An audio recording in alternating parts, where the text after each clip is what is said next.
Hola, muy buenas tardes. Bienvenidos a una síntesis más de física común. Hoy vamos a hablar de movimientos planetarios, consecuencia de la unidad de Tierra y su entorno. Enfocado obviamente en los conceptos más importantes, las preguntas más típicas y los datos más significativos de esta materia. Comenzando desde lo previamente conocido hasta lo que hoy día entendemos en movimientos del sistema solar, básicamente de nuestro planeta. ¿Ok? Antes de comenzar tenemos que contextualizarnos y entender que los temas astronómicos han llamado la atención desde el comienzo de la historia, digamos, ¿sí? Con muchas explicaciones asumidas como verdad, sin tener mayor punto objetivo de comparación. Recordemos que el primer personaje que apunta con su telescopio al espacio es Galileo, y de ahí en adelante aparece una física científica, un comportamiento experimental, o con datos al menos empíricos de lo que estamos observando. Antes de esto, mucha visión súper también validada en su época, daba explicación a nuestra esfera cósmica, desde los pensadores más antiguos, como en este caso el modelo geocéntrico, intentando explicar el comportamiento de nuestro sistema, asumiendo que el planeta era el centro del universo y que el Sol era un ente más dentro de estas órbitas. Era muy lógico pensar que todo giraba menos nosotros, ¿ya? Entonces, y la cantidad de planetas obviamente se han ido descubriendo en el tiempo. De hecho, hoy día, hoy por hoy, la física todavía, bueno, han habido debates acerca de qué llamamos planeta. Y en base a eso, han desaparecido algunos personajes importantes como Plutón, que ya no es considerado un planeta porque no cumple con estos estándares más exigentes en la astronomía actual. No cualquier cuerpo que observamos va a ser categorizado como planeta. Modelo geocéntrico, entonces, planeta como Tierra, como centro del sistema solar. Más adelante, el modelo heliocéntrico, ya eh, promovido por muchos pensadores, Copérnico como principal precursor ahí, establece el Sol como el centro del sistema solar. Bastante controversial este planteamiento, y las estrellas girando, bastante controversial según el contexto donde fue planteado, dado que lo anterior era establecido como una verdad científica, una verdad, perdón, absoluta, y quien dijera lo opuesto también tenía que atenerse a las consecuencias, ¿ya? Ahí es donde Copérnico y más tarde Galileo establecen algunas pruebas de lo que estamos comentando ahora. El Sol como centro del sistema de órbitas, de planetas. Perfecto. No estaba todo dicho con Copérnico ni Galileo, perdón. Más adelante astrónomos, ya con datos empíricos de observaciones basadas en año tras año, de hecho, Nicolás Kepler, como alumno de Tycho Brahe, toma también los registros de Tycho Brahe y establece algunas conclusiones que aportan nuevo conocimiento al sistema solar. Aportes de decir, en el fondo, que no todo lo que se decía del modelo heliocéntrico era tan exacto, sino que había algunas salvedades que iban a provocar diferentes percepciones del espacio, en este caso del sistema solar. ¿Sí? Viene entonces a plantear nuevas ideas al comportamiento de nuestro sistema solar. Nicolás Kepler. Perfecto. Vamos entonces a la siguiente diapositiva. Acuérdense que Nicolás Kepler, las leyes de Kepler establecen comportamientos básicos del sistema y en base a su idea, hoy por hoy tenemos bastantes conocimientos más detallados de este comportamiento. Las leyes en física son invariables, significa que bajo cualquier condición se aplican de acuerdo a lo que se establece previo estudio. La primera ley de Kepler nos habla y nos viene a dar un detalle acerca del tipo de órbita. ¿Sí? Establece Kepler que las órbitas no son circunferenciales, sino que sus estudios, sus registros nos hablan de órbitas elípticas. Es decir, los planetas giran, todos los planetas del sistema solar, en elipses. y cada uno con su excentricidad, es decir, con su nivel de formación o achatamiento distinto a otro. Y el Sol está ubicado en uno de los focos, donde por tanto los planetas van a pasar por momentos muy cerca del Sol y por momentos muy lejos del Sol. Cuando pasan cerquita del Sol, tiene esa distancia mínima al Sol un nombre en astronomía. Es como pasar cerquita de la superficie del Sol, cerquita del perímetro. Se llama perihelio. ¿Sí?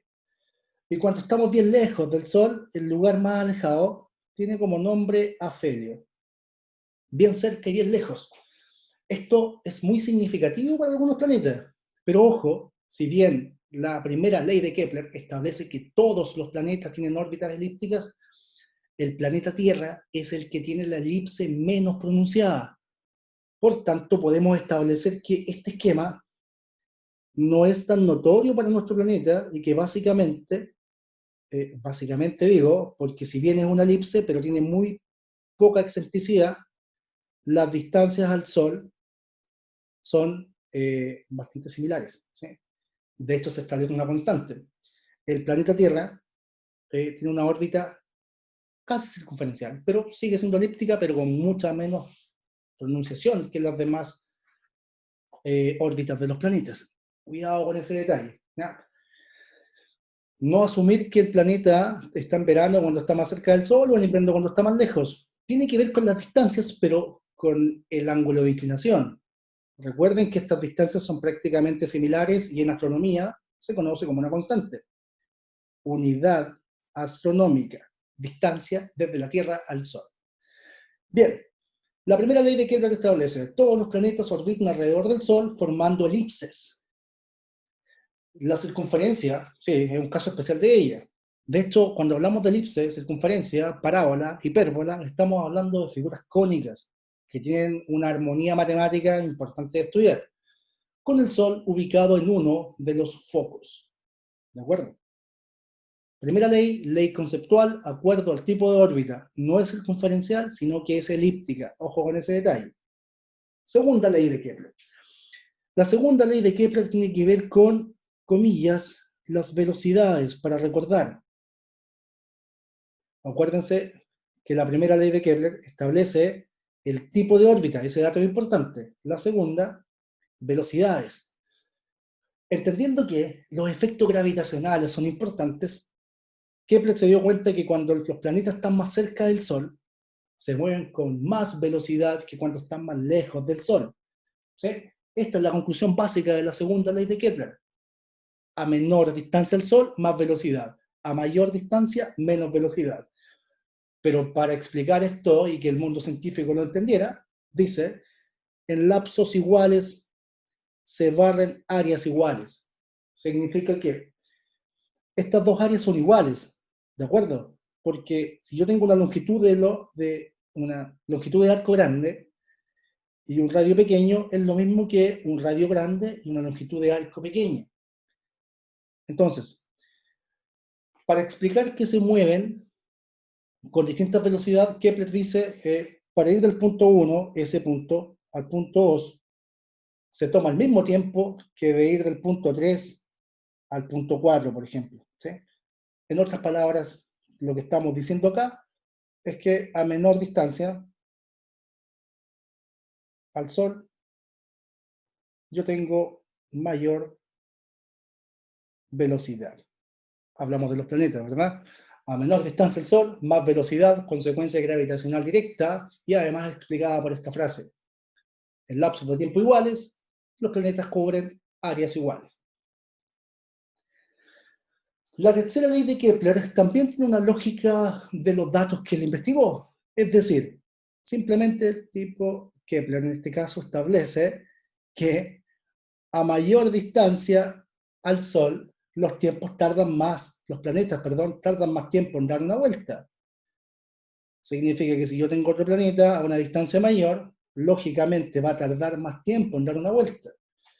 Esta ley primero se valida con los datos y luego se plantea como una ecuación. Establecer una relación, entre lo que busca, ahí sí, lo que busca esta ley es establecer una relación entre periodo y tiempo, ¿sí? Es decir, periodos, perdón, vamos a borrar lo último porque fue redundante. Lo que busca la tercera ley, nuevamente, es entender que a mayor distancia del Sol, mayor periodo. Ahí sí, a mayor distancia, mayor periodo. Periodo significa tiempo por vuelta.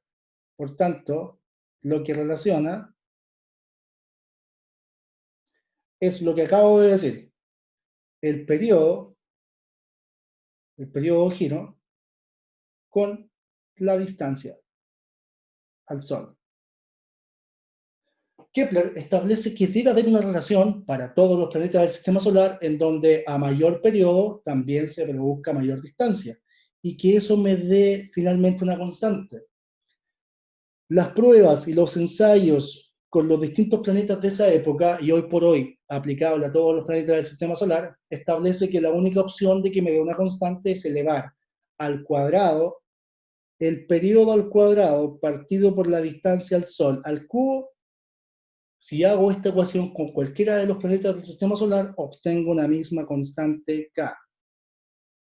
Y esto está comprobado, obviamente, en unidades astronómicas. Significa el tiempo medido en años y la distancia medida en unidades astronómicas. Tiempo en años y distancia en unidades astronómicas. Leamos lo que dice el enunciado. La razón entre el cuadrado del periodo de un planeta y el cubo de la distancia del semieje mayor de la elipse que describe es siempre la misma constante. Entonces, esta ecuación se aplica a todos los planetas, con sus respectivos periodos, sus respectivas distancias del Sol. Es una ley, siempre válida para los planetas del sistema solar. Entonces, síntesis. Primera ley, la ley de forma, ¿verdad? Elíptica. La segunda ley, de velocidades. Y la tercera ley, de proporción. Primera ley habla de la forma de la órbita, segunda ley establece que entre más cerca estamos, más velocidad tienen los cuerpos, y tercera ley busca una constante para todos los planetas del sistema solar y establece la siguiente conclusión. Genial. Leyes de Kepler entonces, a repasar. Ley de gravitación universal. Uno de los aportes significativos de Newton, además de sus principios básicos de movimiento, es reconocer que los planetas y los cuerpos con masa, todos en verdad, su grado de atracción, su fuerza de atracción, va a depender de las masas partido por la distancia al cuadrado. Se establece lo siguiente entonces, la fuerza con que la Tierra atrae a la Luna es igual que la fuerza con que la Luna atrae a la Tierra, pero en sentido opuesto. La fuerza y la distancia están estrechamente relacionadas. La distancia, un r de radio, ¿cierto? Y la fuerza de atracción. Es una, si nos damos cuenta, la distancia está al cuadrado, por tanto, a medida que aumenta la distancia, la fuerza disminuye exponencialmente, no linealmente. En dicho de otra forma, Newton establece que la fuerza gravitacional depende del producto de las masas, directamente proporcional con las masas, perdón, e inversamente proporcional con las distancias. ¿Ya? Y en cuanto a esta característica, a medida que la distancia aumenta el doble, la fuerza disminuye 4 veces. Si la distancia aumenta 5 veces, la fuerza disminuye 25 veces. Esto es exponencial, y está al cuadrado. Dato importantísimo como contribución de Newton al comportamiento del movimiento estelar. ¿Ya? Movimientos básicos del planeta. Y aquí cerramos esta presentación. Esta cápsula establece que no solamente debemos acordarnos de la rotación y la traslación como datos importantes. Traslación. Movimiento en torno al Sol. Recordemos que hay puntos importantes donde en este movimiento elíptico las distancias son generalmente muy parecidas.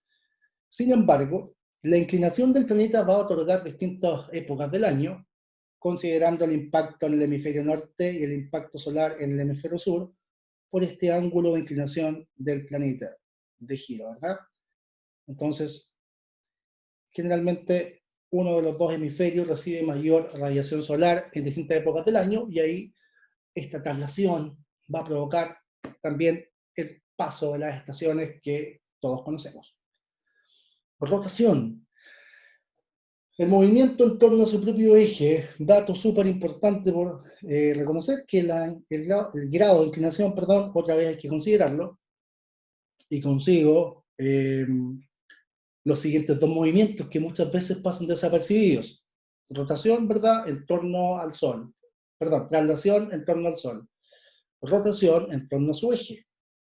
Precesión es una especie de tambaleo que tiene que ver con todos los movimientos que giran en torno a un punto fijo, o como en el momento de caer una moneda, cuando un trompo también está girando y su movimiento es una especie de cono, sino que, perdón, está moviéndose en torno a un eje en 3 dimensiones. La precesión va a provocar que el giro, además del planeta en su eje, sea en sentido antihorario. ¿Sí? Bueno, esto depende del punto de vista, si es mirado desde el polo norte o polo sur, ese tambaleo es en sentido opuesto al propio eje de rotación. O sea, si el planeta gira, visto desde cierto punto de vista, girando a favor de las manecillas, el tambaleo va a ser en contra de las manecillas. ¿Sí? Y por último, a medida que vamos girando en este proceso de precesión, también hay una vibración propia del ángulo del planeta, llamado nutación. Importante investigar acerca de estos 4 movimientos porque seguramente van a preguntar acerca de los últimos 2. Sinteticemos entonces. Desde los movimientos del planeta, traslación, rotación, precesión y nutación.